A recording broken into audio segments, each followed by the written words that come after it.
OBC समाज संगठना ने महाराष्ट्र समेत जिले नांदेड़ में जिला कलेक्टर दफ्तर के रूबरू एक एहतजाजी धरना मुनज़्ज़म किया। इस एहतजाज में ओबीसी बिरादरी में मुख्तलिफ समाजी तंजीमों के अहदेदारान की एक बड़ी तादाद ने शिरकत की।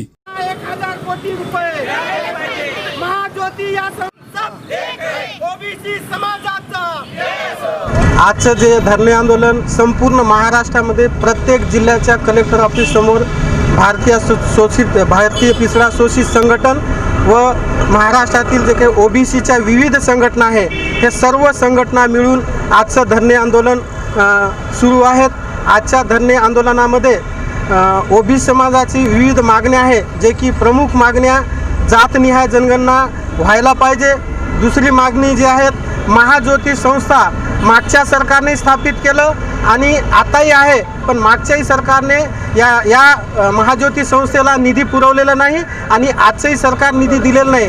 त्यामुळे महाज्योती या संस्थेला 1000 कोटी रुपये देण्यात यावं आणि जे काही इथं मेगा भरती व्हायला पाहिजे ते बंद करण्यात आलेली आहे।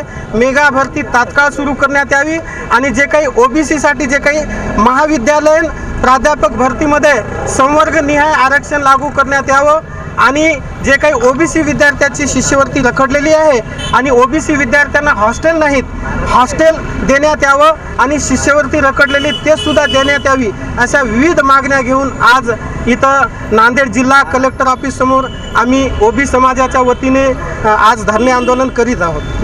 महाराष्ट्रामध्ये भारतीय जनता पार्टीच्या सरकारच्या काळामध्ये फार मोठा महाराष्ट्रातल्या ओबीसीवर अन्याय झालेला आहे। राज्यामध्ये ओबीसीसाठी अनेक प्रकारची या ठिकाणी कमिशन निर्माण झाले होते।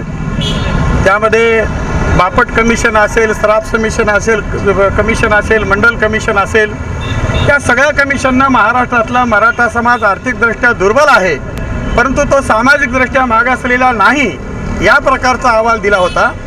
परंतु महाराष्ट्रामध्ये भाजपा सरकारनं जे काही गायकवाड कमिशन निर्माण केलं होतं त्या गायकवाड कमिशनमध्ये मराठा समाज हा सामाजिकदृष्ट्या मागे असलेला म्हणून त्याला ओबीसीमध्ये टाकण्याचा प्रयत्न भाजपा सरकारने केला आणि दुर्दैवानं महाराष्ट्र सरकार संपूर्णपणे त्याच्या पाठीशी राहिलं।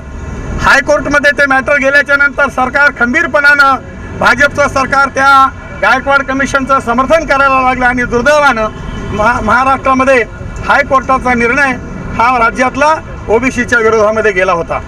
परंतु आम्हाला या सगळ्या महाराष्ट्रातल्या ओबीसी कार्यकर्त्यांना हे माहीत होतं की सरकार आणि स्थानिक पातळीवर कोणत्याही प्रकारचं समर्थन जरी दिलं तरी हा निर्णय काही सुप्रीम कोर्टामध्ये टिकणार नाही आम्हाला माहीत होतं आणि सुप्रीम कोर्टानं त्या ठिकाणी असणाऱ्या गायकवाड कमिशनला तिथं स्टे दिला आणि ती भूमिका त्यानंतर महाराष्ट्रामध्ये दुर्दैवानं अनेक वर्षापासून अनेक जातीच्या संघटनेचे लोक आपापल्या पद्धतीनं आपल्या सामाजिक मागण्या मागत आले।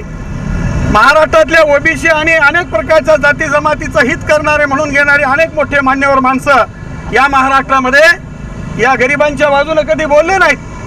परंतु ज्यावेळी सुप्रीम कोर्टाने मराठा समाजाच्या असणाऱ्या आरक्षणाला स्टे दिला त्यावेळी या राज्याचं एक बलाढ्य नेतृत्व शरदरावजी पवार म्हणाले की जर मराठा समाजाला सुप्रीम कोर्टाने स्टे दिला असेल तर राज्य सरकारने स्वतंत्र ऑर्डिनन्स करावा आणि त्यांचं आरक्षण द्यावं। आम्हाला एक या ठिकाणी भूमिका मांडायची आहे। जर मराठा समाजासाठी तुम्हाला ऑर्डिनन्स काढता येतो मग धनगर समाजासाठी ऑर्डिनन्स का काढला नाही, धोबी समाजासाठी ऑर्डिनन्स का काढला नाही, बाराबुलचीदारासाठी ऑर्डिनन्स का काढला नाही, ओबीसीसाठी ऑर्डिनन्स का काढला नाही। या राज्यामध्ये इम्बॅलन्स जस्टिस करणारं नेतृत्व राज्याचं सरकारमध्ये नियंत्रण करता यायचं आम्हाला आणि महाराष्ट्रामध्ये कोणत्याही परिस्थितीत ओबीसीमध्ये आरक्षण मराठा समाजातल्या गरिबांना देऊ नये असं आमचं म्हणणं नाही पण कोणत्याही परिस्थितीमध्ये मराठा समाज ओबीसीच्या कॅटेगरीमध्ये या राज्यात आला नाही पाहिजे या प्रकारची आमची भूमिका आहे आणि दुर्दैवानं सरकारने निर्णय घेतला चुकीचा तर महाराष्ट्रामध्ये संपूर्ण जातीचे ओबीसीचे लोक एकवटून रस्त्यावर येतील आणि डायची लढाई राज्यातला ओबीसी लढेल या प्रकारची भूमिका आज संपूर्ण महाराष्ट्रामध्ये प्रकाश शेंडगेंच्या नेतृत्वाखाली ओबीसी व्हीजेएनटी संघर्ष समिती आणि अनेक ओबीसीच्या संघटना महाराष्ट्रभर रस्त्यावर उतरलेल्या आहेत। हा प्रातिनिधिक लढा आहे। यापुढे जर सरकारनं त्या ठिकाणी निर्णय नीट घेतला नाही तर राज्यामध्ये ओबीसी तीव्रपणे लढा करणार आहे या प्रकारची भूमिका ओबीसीची असणार आहे। हमारे यहाँ फर्नीचर, पलंग, सिंगारदान, सोफा सेट, अलमारी, dining table, fridge, computer table और दीगर कंपनियों के फर्नीचर दस्तियाब है। एक मरतबा तशरीफ लाकर खिदमत का मौका दे। Proprietor Maulana Shabir Sahab, deluxe furniture mall and home appliances, fruit market के सामने, माल्टेगरी रोड, कामठा, नांदेड़। अस्सलाम वालेकुम, मैं अखिल मिर्जा। हमें उम्मीद है कि आपको हमारा चैनल अच्छा लगता होगा। लेटेस्ट न्यूज़ के लिए देखते रहिए नांदेड़ उर्दू न्यूज़, और न्यूज़ के पसंद आने पर लाइक, शेयर और सब्सक्राइब करना ना भूलें।